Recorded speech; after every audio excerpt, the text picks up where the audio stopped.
Segredos do arquivo. Hoxe coñeceremos a historia de Manuel Blanco Romasanta, tamén coñecido como Home Lobo de Allariz ou Sacauntos, considerado o primeiro asasino en serie da historia de España e acusado de licantropía nun caso único que deu a volta ao mundo.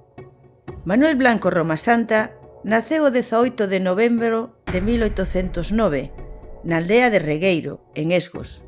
Foi inscrito no rexistro bautismal baixo o nome de Manuela, sendo criada como unha nena ata a idade de 8 anos, cando cambiaron o seu nome polo de Manuel.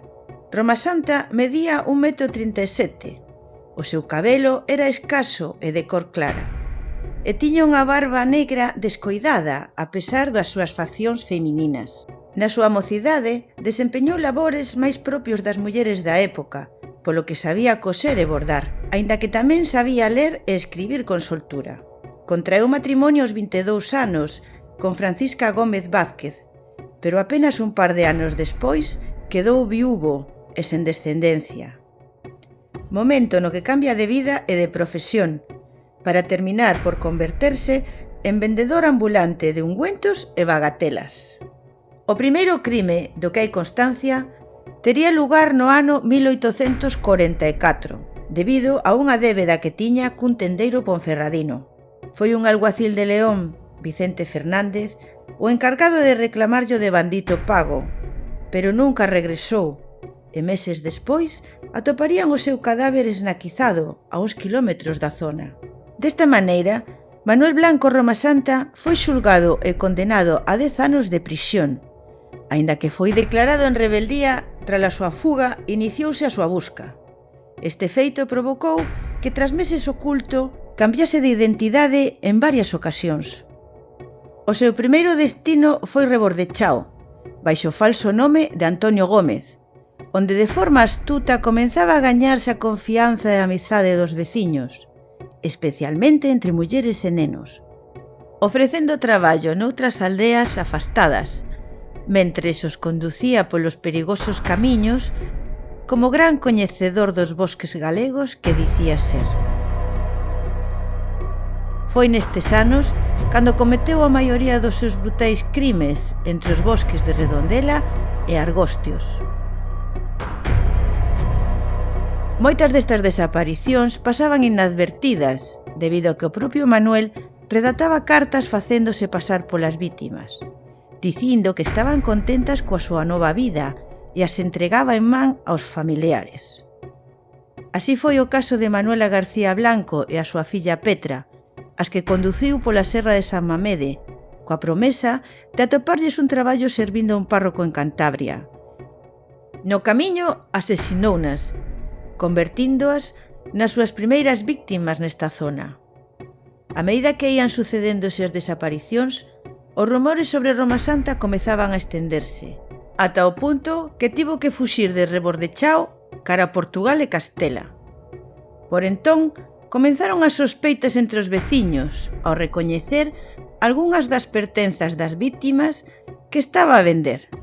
Por outra banda, especulábase con que a graxa que vendía procedía en realidade das persoas asasinadas, o que provocou o seu alcume de sacamantecas. No ano 1852, Manuel Blanco Romasanta foi capturado en Toledo e trasladado a Allariz para o seu pertinente proceso xudicial. Acusado de 9 asasinatos, el recoñeceu 13, atribuíndoos a terrible maldición que sufría, xa que afirmaba que durante as noites convertíase en home lobo. A primeira vez que me transformei foi na montaña do Couso. Atopeime con 2 lobos grandes con aspecto feroz. De súpeto, caín ao chan. Comecei a sentir convulsións, emborcalleime 3 veces en control e aos poucos segundos eu mesmo era un lobo. Estiven 5 días enredando cos outros 2, ata que volvín recuperar o meu corpo, o que vostede ve agora, señor xuíz. Os outros 2 lobos viñan comigo, que eu cría que tamén eran lobos, cambiáronse a forma humana. Eran 2 valencianos. Un chamábase Antonio e outro Don Genaro, e tamén sufrían unha maldición como a miña. Durante moito tempo saín como lobo con Antonio e Don Genaro. Atacamos e comemos a varias persoas porque tiñamos fame. O xuízo durou ao redor dun ano e, finalmente, o día 6 de abril de 1853, o Tribunal de Allariz ditou sentenza, condenándolle a pena de morte por garrote vil, ademais dunha indemnización de 1.000 reais por cada víctima. Pola contra, Manuel Rúa Figueroa, o seu abogado defensor, baixo o asesoramento do experto en electrobioloxía Mr. Phillips da Universidade de Alger, alega que Roma Santa sofre unha enfermidade mental coñecida como licantropía. Ademais, di que non hai probas suficientes para inculpar ao seu cliente, xa que non se pode demostrar que os restos dos cadáveres atopados pertenzan ás vítimas. A pesar disto, o xuízo faise eco de como os exames realizados en Allariz por 4 médicos e 2 cirurxiáns ditaminaron que Manuel Blanco Roma Santa achábase no pleno uso das súas facultades mentais. Manuel Blanco non é idiota, nin tolo maníaco, nin imbécil, e é probable que se fose máis estúpido non sería tan malo. Non hai na súa cabeza nin nas súas vísceras motivo físico que trastorne o equilibrio moral, nin o máis mínimo indicio de ter perdida a razón, pero sí a bondade. Aínda así, solicitouse un indulto á entón reina de España Isabel II, levando o caso para a súa revisión ao Tribunal Supremo, que terminaría por evitar a súa execución en favor da ciencia e sustituindo a súa pena pola de cadea perpetua. Moitas son as lendas que continúan sobre a súa historia.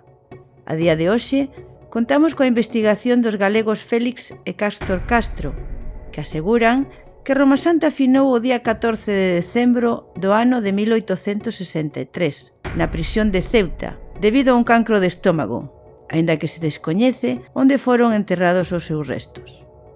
O sumario xudicial consta de 7 tomos e máis de 2.000 páxinas que dan forma á causa e que actualmente conservamos no Arquivo do Reino de Galicia coa asignatura 50.459.